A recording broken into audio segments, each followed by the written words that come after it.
നമസ്കാരം. അയോധ്യ ശ്രീരാമക്ഷേത്രത്തിന് വീണ്ടും ബോംബ് ഭീഷണി. ഏതാണ്ട് ശനിയാഴ്ച വൈകുന്നേരത്തോടു കൂടിയാണ് എമർജൻസി നമ്പറായ 112 എന്ന 112 എന്ന നമ്പറിലേക്ക് ഒരു ഫോൺ കോൾ വരുന്നത്. ആ ഫോൺ കോളിൽ ഒരു യുവാവാണ് ഫോൺ ചെയ്തത് എന്ന് പിന്നീട് കണ്ടെത്തിയിട്ടുണ്ട്. ഇയാളെ പോലീസ് കസ്റ്റഡിയിലെടുത്തിട്ടുമുണ്ട്. ഇയാളാണ് ഫോണിലൂടെ അയോധ്യ ശ്രീരാമക്ഷേത്രത്തിൻ്റെ കോമ്പൗണ്ടിനുള്ളിൽ ബോംബുകൾ സ്ഥാപിച്ചിട്ടുണ്ടെന്നും അല്പസമയത്തിനുള്ളിൽ അത് പൊട്ടിത്തെറിക്കുമെന്നുമെല്ലാം ഉള്ള വിവരം ഈ എമർജൻസി നമ്പറിൽ വിളിച്ചറിയിച്ചത്. ഈ അധികൃതർ ഉടൻ തന്നെ പോലീസിനെയും മറ്റധികാരികളെയും എല്ലാം അറിയിക്കുന്നു.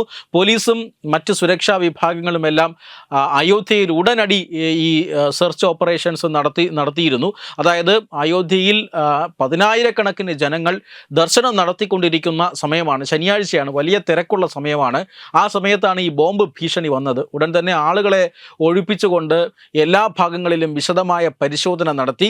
ബോംബുകളൊന്നും അവിടെ സ്ഥാപിച്ചിട്ടില്ല എന്നുറപ്പാക്കി അതിനുവേണ്ടി വിപുലമായ സംവിധാനങ്ങളാണ് ഒരുക്കിയത്. എല്ലാ സേനാ വിഭാഗങ്ങളും ഉണർന്ന് പ്രവർത്തിച്ചു. ബോംബ് സ്ക്വാഡുകളും മറ്റ് അത്യാഹിത വിഭാഗങ്ങളും എല്ലാം സ്റ്റാൻഡ് ബൈ ആയി നിർത്തിക്കൊണ്ടാണ് ഈ പരിശോധന നടന്നത്. പിന്നീട് ഇതൊരു വ്യാജ ഭീഷണി ആയിരുന്നുവെന്നും യാതൊരുവിധ കുഴപ്പങ്ങളും അയോധ്യ ക്ഷേത്രത്തിന് ഇല്ല എന്നും പിന്നീട് പോലീസ് കണ്ടെത്തി. അത് ജനങ്ങളെ അറിയിക്കുകയായിരുന്നു. അതായത് പൊതുജനങ്ങളോട് ശാന്തരായിരിക്കാനും പ്രശ്നങ്ങളൊന്നുമില്ല എന്ന് പോലീസ് പിന്നീട് അറിയിക്കുകയുമാണ് ചെയ്തത്.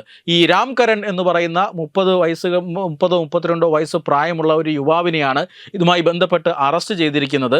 ഇയാളെ അറസ്റ്റ് ചെയ്യുമ്പോൾ ഇയാൾ മദ്യപിച്ച് ലക്ക് കെട്ട നിലയിലായിരുന്നു. മാത്രമല്ല കഴിഞ്ഞ 3 വർഷമായി ഇയാൾ മാനസിക രോഗത്തിന് ചികിത്സ തേടുന്ന വ്യക്തി കൂടിയാണ് എന്ന് പോലീസ് അന്വേഷണത്തിൽ തെളിഞ്ഞിട്ടുണ്ട്.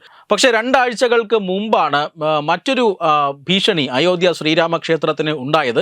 അതായത് അയോധ്യ ശ്രീരാമക്ഷേത്രത്തിലേക്ക് ഒരു കശ്മീർ സ്വദേശിയായ 55-കാരൻ നുഴഞ്ഞു കയറുകയും അതിനകത്ത് നമാസ് നടത്തുകയും ചെയ്തിരുന്നു. ഇയാളെയും പിന്നീട് പിടികൂടി വിട്ടയക്കുന്ന സാഹചര്യമുണ്ടായി. ഇവരെല്ലാം ഏതെങ്കിലുമൊക്കെ ചെറിയ കാരണങ്ങൾ കൊണ്ട് ഇത്തരത്തിലുള്ള സുരക്ഷാ ഭീഷണി ഉണ്ടാക്കിയവരാണ്. പക്ഷേ രാജ്യമെമ്പാടും അതൊരു വലിയ വാർത്തയായിരുന്നു. ഈ ബോംബ് ഭീഷണിയും വലിയ വാർത്തയാണ്. കാരണം അയോധ്യ ക്ഷേത്രത്തിന് നേരെ ഉണ്ടാകുന്ന ഭീഷണികളെക്കുറിച്ച് അത് രാജ്യം വളരെ ആശങ്കയോട് കൂടി കാണുന്നതാണ്. കാരണം ഈ സ്വദേശത്തും വിദേശത്തുമുള്ള നിരവധി ഭീകര സംഘടനകൾ അയോധ്യ ശ്രീരാമക്ഷേത്രം ആക്രമിച്ച് തകർക്കും എന്ന് നിലവിൽ ഭീഷണി മുഴക്കിയിട്ടുള്ളതാണ്. അതുകൊണ്ട് തന്നെ ആ ക്ഷേത്രത്തിന് വലിയ സുരക്ഷാ സംവിധാനങ്ങളാണ് കേന്ദ്ര സർക്കാരും സംസ്ഥാന സർക്കാരും ഒരുക്കിയിരിക്കുന്നത്. അതുകൊണ്ട് തന്നെ ഈ ഭാഗത്ത് അല്ലെങ്കിൽ അയോധ്യ ക്ഷേത്രത്തെക്കുറിച്ചുള്ള ഭീഷണികൾ, ഇത്തരത്തിലുള്ള സുരക്ഷാ ഭീഷണികൾ പോലീസ് ഗൗരവമായി തന്നെ എടുക്കുകയും പരിശോധിക്കുകയും ചെയ്യുന്നുണ്ട്. ഇപ്പോൾ എന്തായാലും ഈ 2 ആഴ്ച മുമ്പ് നടന്ന സംഭവവും കഴിഞ്ഞ ദിവസം നടന്ന സംഭവവും വലിയ ഗുരുതരമായ പ്രശ്നങ്ങളൊന്നുമില്ല. ഇത് ഏതെങ്കിലും തരത്തിലുള്ള ഭീകരാക്രമണ പദ്ധതിയോ ഒന്നുമല്ല എന്ന് ഇപ്പോൾ തെളിഞ്ഞിട്ടുണ്ട്. പക്ഷേ ഈ സംഭവത്തെക്കുറിച്ച് വളരെ വിശദമായ എല്ലാ കാര്യങ്ങളും വളരെ വിശദമായി അന്വേഷിക്കാനാണ് അന്വേഷണ ഏജൻസികൾ ഇപ്പോൾ തയ്യാറെടുക്കുന്നത്. കാരണം അയോധ്യ വർഷങ്ങൾക്ക് മുമ്പ് സംഘർഷത്തിൻ്റെതായ ഒരു ഭൂമിയായിരുന്നു. ഹിന്ദു മുസ്ലിം പോരാട്ടത്തിൻ്റെ ഭൂമിയായിരുന്നു അയോധ്യ. പക്ഷേ പിന്നീട് കോടതി ഇടപെടുന്നു, തർക്കങ്ങളെല്ലാം അവസാനിക്കുന്നു. അവിടെ ഹിന്ദുക്കളുടേതായ ഒരു ഭവ്യ മന്ദിരം ഉയരുന്നു. ഇപ്പോൾ അയോധ്യ പുരോഗതിയുടേതായ ഒരു നഗരമാണ്. ഈ മുഴുവൻ ഭാരതീയരും അയോധ്യയിലേക്ക് ഒഴുകിക്കൊണ്ടിരിക്കുന്ന സമയമാണ്. ശാന്തിയുടെയും സമാധാനത്തിൻ്റെയും ഒക്കെ ഒരു നഗരമായി മാറിക്കഴിഞ്ഞിരിക്കുന്നു.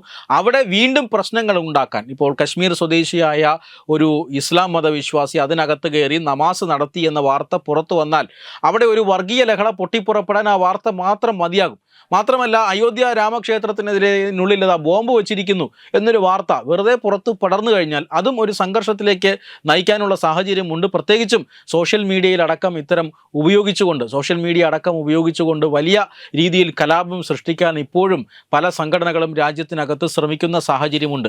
അതുകൊണ്ട് തന്നെ ഇത്തരം ചെറിയ സംഭവങ്ങളെ പോലും വളരെ ഗൗരവമായി എടുത്തുകൊണ്ട് അന്വേഷണം നടത്തുകയാണ് അന്വേഷണ ഏജൻസികൾ. ഒരു കാര്യം ഉറപ്പാക്കാം, അയോധ്യ ശ്രീരാമക്ഷേത്രത്തെ ശല്യപ്പെടുത്താൻ അല്ലെങ്കിൽ അവിടെ ഉണ്ടാകുന്ന ഈ മാറ്റത്തെ വലിയ രീതിയിൽ അസ്വസ്ഥതയോടെ കാണുന്ന ചില ആളുകളും ഉണ്ട് എന്നാണ് ഇത്തരം സംഭവങ്ങൾ വീണ്ടും നമ്മളെ ഓർമ്മിപ്പിക്കുന്നത്. വെബ് ഡെസ്ക് തത്തുമൈ ന്യൂസ്.